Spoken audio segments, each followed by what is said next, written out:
You are watching Physics with Ahmed Iqbal. Welcome. Students, I am Mohammad Ahmed Iqbal, MPhil physics.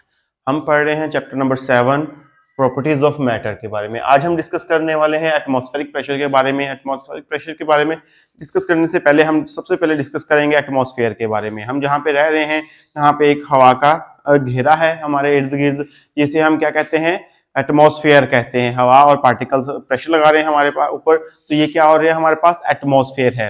जिस तरह जमीन, जिस तरह पानी की क्रिएचर्स हैं, पानी की जैसे कि मछलियां हैं, वो समंदर के ऊपर रह रही हैं, सतह समंदर के सतह समंदर में रह रही हैं, इनके समंदर के नीचे रह रही हैं, उनके ऊपर क्या हो रहा है, पानी फोर्स एक्सर्ट कर रहा है। इसी तरह हम भी एटमॉस्फेयर के बिल्कुल तह में रह रहे हैं, हमारे ऊपर भी एक प्रेशर एक्सर्ट हो रहा है, जिसे हम क्या कहते हैं, एटमॉस्फेयर कहते हैं। हम उसको डिस्कस करते हैं कैसे है कि the earth is surrounded by cover of air is called atmosphere. Earth जो है वो सराउंडेड कैसे है, सराउंडेड है, एयर की कवर से सराउंडेड है, जिसे हम क्या कहते हैं, एटमॉस्फेयर कहते हैं। इसमें पार्टिकल्स भी आ जाते हैं, डस्ट पार्टिकल्स भी आ जाते हैं, दूसरी चीजें भी आ जाती हैं, ये सारी की सारी क्या आ जाती हैं, एटमॉस्फेयर में आ जाती हैं। It extends to a few kilometres above the sea level. ये सी लेवल से चंद किलोमीटर ऊपर है, यानी कि ये ज्यादा ऊपर नहीं है बल्कि चंद किलोमीटर ऊपर है। उसके बाद ये एटमॉस्फेयर क्या हो जाता है, खत्म होना शुरू हो जाता है। Air is the mixture of gases. Air क्या है, हमारे पास मिक्सचर ऑफ गैसेज है, मुख्तलिफ गैसेज है, नाइट्रोजन है, ऑक्सीजन है, कार्बन है और दूसरी बहुत सारी गैसेज हैं। The density of air is not uniform. Air की डेंसिटी यहाँ पे क्या है कि यूनिफॉर्म नहीं है। जैसे जैसे हम ऊपर जाते जाएंगे हमारे पास एयर की डेंसिटी क्या होती जाएगी, कम होती जाएगी, यानी कि एयर डेंस कम होना शुरू हो जाएगी। It decreases we go up. ये कम होती है जैसे ही हम क्या करते हैं, ऊपर की तरफ जाना शुरू कर देते हैं, यानी कि एटमॉस्फेरिक प्रेशर क्या होना शुरू हो जाता है, कम होना शुरू हो जाता है। अब एटमॉस्फेरिक प्रेशर की डेफिनेशन करते हैं कि उसको हमने कुछ इस तरह लिखा है, the force is exerted by the particles of air, यानी कि वो फोर्स जो एयर के पार्टिकल जो क्या करते हैं, एक्सर्ट करते हैं per unit area is called atmospheric pressure. एक यूनिट एरिया के ऊपर इसको क्या कहते हैं, एटमॉस्फेरिक प्रेशर कहते हैं। अब ये जो पार्टिकल्स हैं, जो फोर्स एक्सर्ट कर रहे हैं, इनका क्या है, पार्टिकल्स को कोई ना कोई वेट होगा, उसके ऊपर क्या होगी, ग्रेविटी भी एक्ट कर रही होगी, तो उसके ऊपर जो उनका ग्रेविटी एक्ट करी होगी तो किसके बराबर होगी, उनके वेट के बराबर होगी। तो ये हमारे पास आ जाएगा, जो प्रेशर वो एक्सर्ट करते हैं, F इज इक्वल टू क्या आ जाएगी हमारे पास, F is equal to W आ जाएगा।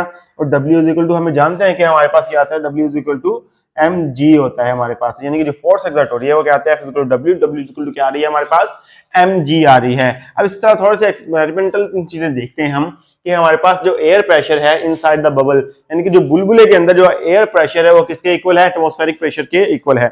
हम जब साबुन से वो बुलबुले बनाते हैं साबुन की मदद से, तो वो आप देखते हैं कि गोल बनते हैं और कुछ देर के लिए वो रह जाते हैं। इसकी रीजन क्या है, वो गोल क्यों बनते हैं, वो गोल इसलिए बनते हैं जो एटमॉस्फेरिक प्रेशर उनके ऊपर एक्सर्ट हो रहा होता है वो तमाम साइडों से क्या हो रहा है, इक्वल हो रहा होता है। जैसे कि हम कहते हैं कि एक हमारे पास क्या है, एक बुलबुला है हमारे पास, गोल बना हुआ, स्फेरिकल बना हुआ है, तो ये इसके ऊपर तमाम साइडों से एटमॉस्फेरिक प्रेशर एक्सर्ट हो रहा है, तमाम साइडों से हो रहा होता है। इस वजह से ये क्या होता है, गोल होता है। जब तक इसका अंदर का एटमॉस्फेरिक प्रेशर जो होता है, बुलबुले के अंदर वाला एटमॉस्फेरिक प्रेशर और बाहर वाला एटमॉस्फेरिक प्रेशर क्या होते हैं, बराबर रहते हैं, तो ये बुलबुला क्या रहता है, वैसे ही रहता है। जैसे ये कम या ज्यादा होता है तो ये क्या होता है, बुलबुला क्या होता है, फट जाता है, खत्म हो जाता है। इसी वजह से ये क्या है कि जो बुलबुले जो गोल होते हैं, जब तक एटमॉस्फेरिक प्रेशर अंदर वाला और बाहर वाला, यानी कि एटमॉस्फेयर का एटमॉस्फेरिक प्रेशर जो होता है वो बराबर रहेंगे, तो ये क्या हो जाएगा, ऐसे ही कायम रहेगा, बुलबुले में की शेप में रहेगा। जैसे ही ये खत्म हो जाएगा तो ये शेप क्या हो जाएगी, खत्म हो जाएगी। इसी तरह है कि जब हम क्या करते हैं कि air pressure inside the balloon is equal to the atmospheric pressure. जो एयर प्रेशर होता है एक बैलून के अंदर, वो क्या होता है, उसके एटमॉस्फेरिक प्रेशर के ऊपर होता है, हम वो फटता नहीं है। क्यों, कैसे कि हमारे पास एक बैलून है, हमारे पास इसके ऊपर जो फोर्स एक्सर्ट हो रही है, जो एटमॉस्फेरिक प्रेशर एक्सर्ट हो रही है, सिमिलरली उसी तरह बुलबुले की तरह इक्वल एक्सर्ट हो रही है, हर साइड पे इक्वल एक्सर्ट हो रही होती है। यहाँ पे हमारे पास है ये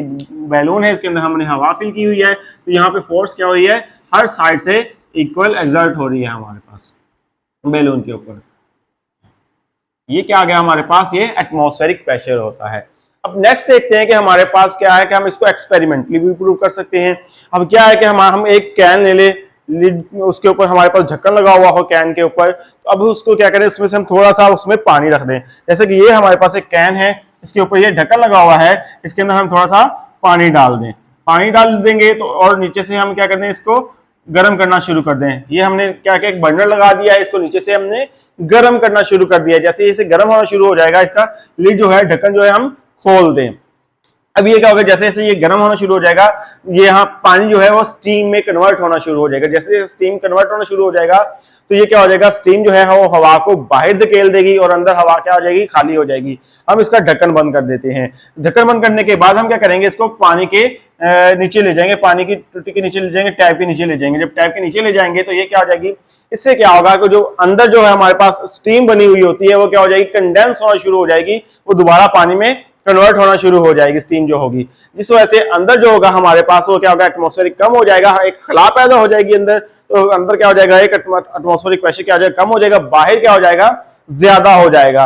जिस वजह से ये जो लिड है, ये जो कैन है वो क्या हो जाएगा, पिचक जाएगा, यूं पिचक जाएगा, यूं कम हो जाएगा। ये पिचक क्यों जाएगा, हर तरह से यूं टेढ़ा मेढ़ा क्यों हो जाएगा, क्योंकि इसके ऊपर जो एटमॉस्फेरिक प्रेशर एक्सर्ट हुआ है हमारे पास, वो हर तरफ से इक्वल एटमॉस्फेरिक प्रेशर एक्सर्ट हुआ है। और इसकी रीजन क्या थी कि क्योंकि स्टीम जो थी हमारे पास, पहले एयर खाली हो गई थी, अंदर से एटमॉस्फेयर खत्म हो गया था, अंदर जो है वो स्टीम, जो पानी है वो स्टीम में कन्वर्ट हो चुका था। फिर हमने क्या किया, उसको लिड को बंद किया, ढक्कन को बंद किया, पानी जो है वो उसको हमने उसके ऊपर पानी छोड़ा तो वो क्या हो गया, कंडेंस होना शुरू होगी स्टीम जब कंडेंस हुई है तो वो पानी में कन्वर्ट हो गई, तो वहां पे क्या हो गया, एक खला पैदा हो गया, एक स्पेस पैदा हो गई है, वहां पे एटमॉस्फेरिक प्रेशर नहीं रहा है। कैन के अंदर की बात हो रही है, कैन के अंदर नहीं रहा है, जिस वजह से वो क्या हो गया है, बाहर का जो एटमॉस्फेरिक प्रेशर है वो ज्यादा हो गया है। जो बाहर का एटमॉस्फेरिक एक्सर्ट हुआ है उसके ऊपर, तो वो क्या हो गया, वो कैन पिचक गया था। ये तो हमारे पास एक्सपेरिमेंट था इसका, एटमॉस्फेरिक प्रेशर का। हम कैसे एक्सपेरिमेंट को इसको घर में भी परफॉर्म कर सकते हैं। आई होप स्टूडेंट्स आपको आज का लेक्चर समझ आया होगा। आज के लिए इतना ही काफी है। अल्लाह हाफिज।